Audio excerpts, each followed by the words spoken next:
Are Democrats trying to make the Signal group chat leak into the next Russiagate? CNN's Caitlin Collins couldn't talk to Secretary of Veterans Affairs Doug Collins about anything else, even though it had nothing to do with it. Here's how Doug Collins handled it. I do have questions about the veterans, but given what we saw with the group chat and how this was used, you are a member of the cabinet. You obviously know these other members, several of them who were in there. Is this typical for the cabinet to have conversations over Signal? Is this something that you use?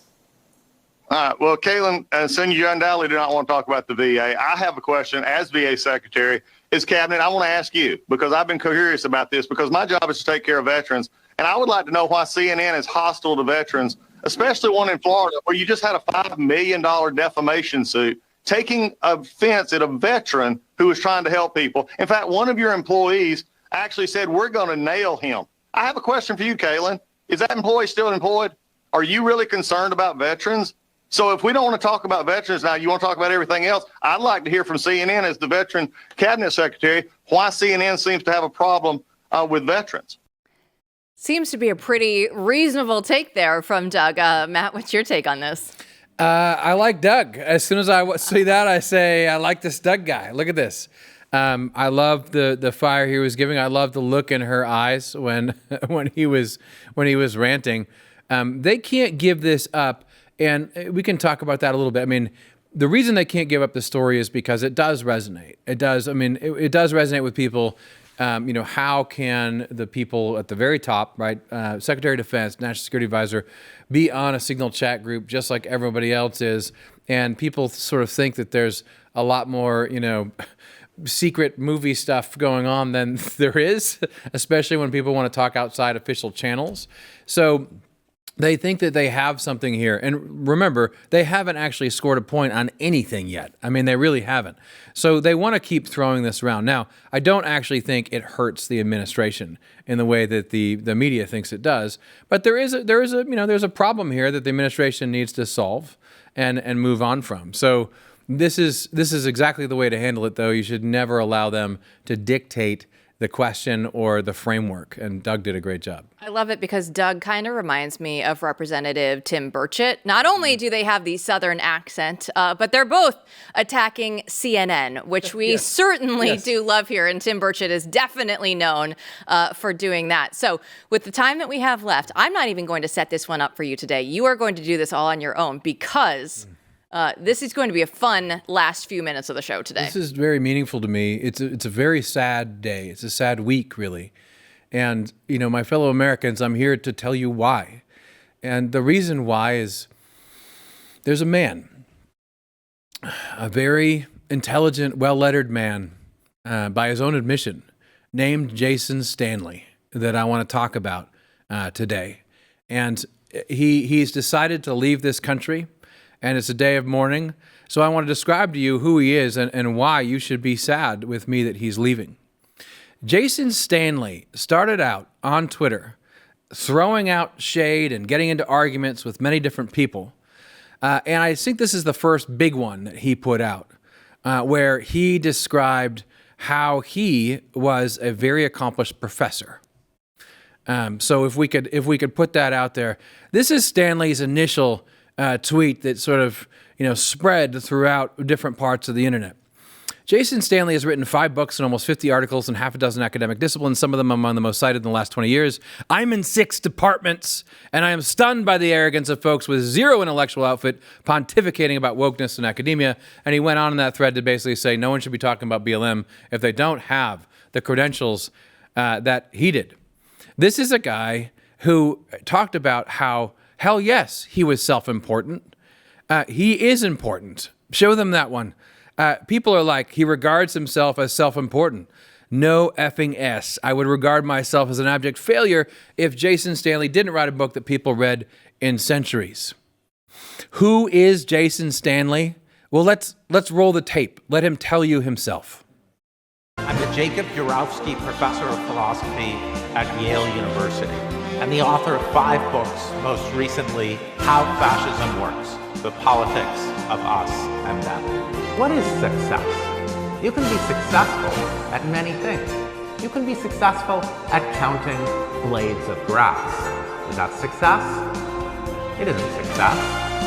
I'm the Jacob Urowski Professor of Philosophy at Yale University and the author of 5 books, most recently, How Fascism Works, The Politics of Us and Them. That, my friends, is Jason Stanley, who is a professor at Yale University, lest you forget. He will remind you. Now, there's a funny thing about Jason Stanley that we all noticed very soon after he entered the scene and started announcing his deep wisdom and credentials. And there were moments like this. He'd talk about his self-importance, but he'd also bragged about how his students had higher SAT scores than he did. At one point he said, I think my SAT score was 1280 combined or maybe 1260. I've never had a student whose SATs were as low as mine. Which, is interesting, maybe even amusing. But then there were also moments like this, when he started to attack people, myself, Chris Rufo, many other people, many of us who know each other. He would at least engage. And this is one of the classic moments in which he engaged. Tim Carney, great guy, said we need to teach natural law in the public schools. And yours truly, Matthew J. Peterson, said it's not enough to ban CRT, critical race theory. We must replace it with natural law, sort of making a joke about the way they would say it's not enough to be against racism. We have to do something positive. And immediately Jason Stanley, who is a professor of philosophy at Yale University, by the way, said white Christian nationalism. Teaching natural law would be white Christian nationalism. After all, he wrote a book on fascism. I got the book. I was actually excited at the time to get the book because I thought, maybe he's an interesting guy. He's got something to say about fascism I haven't heard before. It's not just going to be a bunch of the same tropes leading up to the same conclusion, which you out in the audience who don't have PhDs, unlike me and Jason, would never understand, which is something like this. Everything the right does is fascist and Donald Trump is a fascist and we should all be afraid. No, that happened. So he actually called teaching natural law white Christian nationalism, and a bunch of people came in and pillared him. And then this happened many times. The beautiful thing about afterwards, when myself and others just gave it to him, is that he did the right thing and he left. I mean, show him this. I wasn't tired of winning when this happened. Stanley would come out and attack us with storm and dudgeon, big philosophy professor.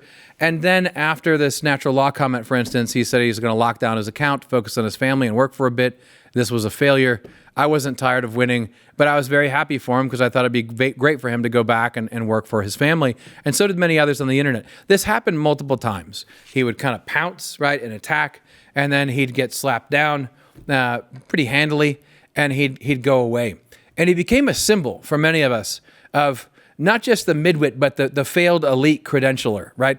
The failed elite credentials, the sorts of people that we're supposed to respect, but that we didn't anymore.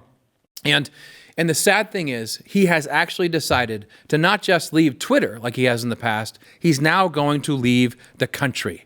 And if you can see here, he's announced that he is moving from Yale to Toronto because he won't raise his kids in a country that's tilting towards a fascist dictatorship.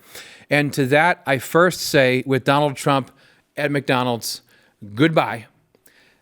But I also say, we raise a glass to you, Jason, because we're all going to miss you. We miss your verve, your humor. We miss your arrogance. We miss the way you run away and come back for more. But if you are leaving, I hope you take everyone who agrees with you with you. I'm going to miss this segment. That might be the best 6 minutes that you ever done. I can do this anytime. Just let me know. I love that he went through, and this is, of course, the leftists being as self-important as we think that they are. But when he went through and said, you can be successful at counting the blades of grass, that really stuck out to me. I mean, deep thoughts with Jack Handey. But this guy, I mean, he was the classic example, right, of the professor who overreached and was overwrought. And, I think he had some stability problems. He'd come and go. And so this weird thing where I'm happy he's leaving and he has the courage of his convictions. He should take more with him. But also, we're all going to miss you. Rufo's going to miss you. We're all going to miss you. Anyone else on the left that wants to leave and join him up in Toronto, we will welcome that and we will highlight you on the show as well.